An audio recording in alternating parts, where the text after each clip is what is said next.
오늘 밤 나올 미국 FOMC 결과를 앞두고 있는 우리 시장 상황 점검해 보겠습니다. 증시 프리즘 박찬희 기자 나왔습니다. 옐런의 발언 때문인가요? 우리 시장 좀 간만에 살아나는 분위기였습니다. 맞습니다. 이 최근 시장에 큰 충격을 안겨줬던 미국발 금융 리스크가 좀 해소될 조짐을 보이면서 투자 심리도 살아났습니다. 오늘 우리 증시는 1% 넘게 올랐는데요. 다만 이 매매 동향을 보면 여전히 이 3월 FOMC에 대한 경계감이 깔려 있음을 확인할 수 있었습니다. 금융 리스크와 달러 강세에 최근 이 국내 증시를 빠져나갔던 외국인이 이 3거래 만에 다시 순매수세로 돌아섰지만 이 거래량 자체는 좀 제한된 모습이었는데요. 오늘이 3월 FOMC 결과 발표 이 디데이이기 때문입니다. 우리 시간으로는 내일 새벽 3시경에 발표가 됩니다. 시장에서는 연준이 기준금리를 25bp 인상하는 이 베이비 스텝을 단행할 것으로 보고 있습니다. 오늘 원달러 환율도 이러한 전망이 반영되면서 소폭 하락했습니다. 전일 대비 3.5원 내린 1,307원 선에 마감했습니다. 이 FOMC 결과 발표를 앞두고 이제 변동성이 커지면서 비교적 안전한 채권, 특히 장기 채권으로 돈이 몰리고 있다고요? 맞습니다. 이 미국발 금융 리스크에 대한 공포가 어느 정도 완화된 것은 맞지만 아직 여전히 시장의 불확실성 요인은 많습니다. 이에 따라 안전자산으로 꼽히는 채권, 그중에서도 이 장기채로 자금이 집중되고 있습니다. 미국 장기채 3배 레버리지 ETF인 이 TMF, 투자들 사이에서는 틈프라고 불리기도 하는데요. 네. 최근 한 달간 1,375억 원이 유입이 되면서 서학개미 순매수 2위에 이름을 올렸습니다. 같은 기간 국내 30년물 ETF에도 1,000억 원이 넘는 자금이 몰리기도 했습니다. 이번 FOMC에서 25bp 인상이 예상되는 가운데 연준의 피벗 기대감이 커진 점이 이런 움직임을 부추기고 있는데요. 장기채는 만기가 10년 이상인 채권으로 보통 채권 가격은 금리와 반대로 움직이기 때문에 투자자들이 연준의 긴축 완화 결정보다 한 발 앞서서 움직이는 것이다 이렇게 해석할 수 있겠습니다. 이런 가운데 증권업계에서는 달러보다 원화 장기채가 유망하다고 이야기를 하는데요. 연구원 인터뷰 들어보겠습니다. 올해는 달러 대비 원화가 강세일 거라고 봐서 투자자분들께 사실 원화 강세까지 감안하면 미국보다는 한국이 훨씬 더 좋은 투자 대안이라고 생각하고 있습니다.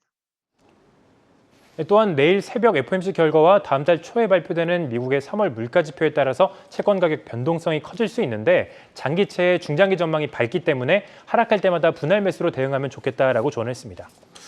이번에는 최근 홍역을 치르고 있는 은행주 얘기를 한번 해보겠습니다. 어젯밤 제닛 옐런 장관이 은행 위기가 생기면 돈으로 막겠다 이렇게 자신 있게 얘기를 하면서 오늘 분위기가 좀 좋았습니다. 맞습니다. 그래서 첫 번째 키워드도 이 땡큐 앨런 이렇게 잡아봤습니다. 네. 제닛 앨런 미 재무장관의 이 말 한마디에 이 최근에 무너졌었던 은행주 투자 심리가 다시 살아났기 때문인데요. 간밤 옐런 장관은 은행 위기가 악화될 경우 예금에 대한 추가 보증을 제공할 건 준비가 되어 있다라고 강조했습니다. 그러면서 이 중소형 금융사가 예금 인출 사태를 겪는다면 앞서 파산한 은행과 유사한 조치를 통해서 시장을 안정시키겠다라고 덧붙였습니다. 이 소식에 간밤 미국 금융주가 강세를 보였고 오늘 국내 금융주도 나란히 강세를 보였는데요. 오늘 국내 금융주의 상승폭이 이 미국 금융주에 비해서 좀 제한됐던 그 이유는 간밤 급등했던 이 미국의 금융주들이 시간의 거래에서 너무 급히 올랐던 탓인지 좀 차익 실현 물량이 출회가 되면서 이 상승폭이 좀 제한됐기 때문입니다.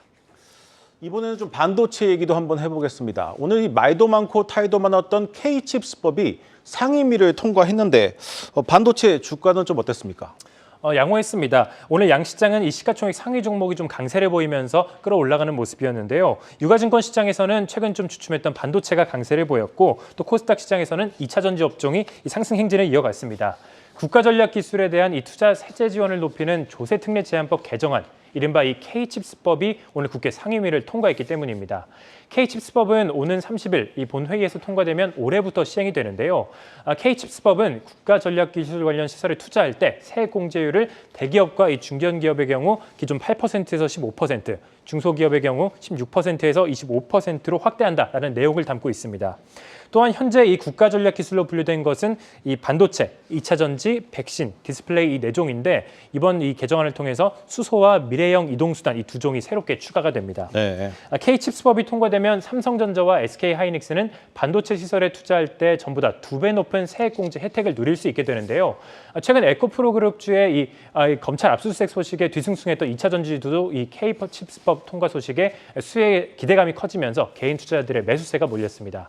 전날 보합권에 마감했던 삼성전자와 SK하이닉스는 1% 그리고 3%대 강세를 보였고 에코프로 그룹주와 LNF, 2차 전지 관련주도 오늘 강세를 보였습니다. 네, 잘 들었습니다. 증시 프리즘 박찬희 기자였습니다.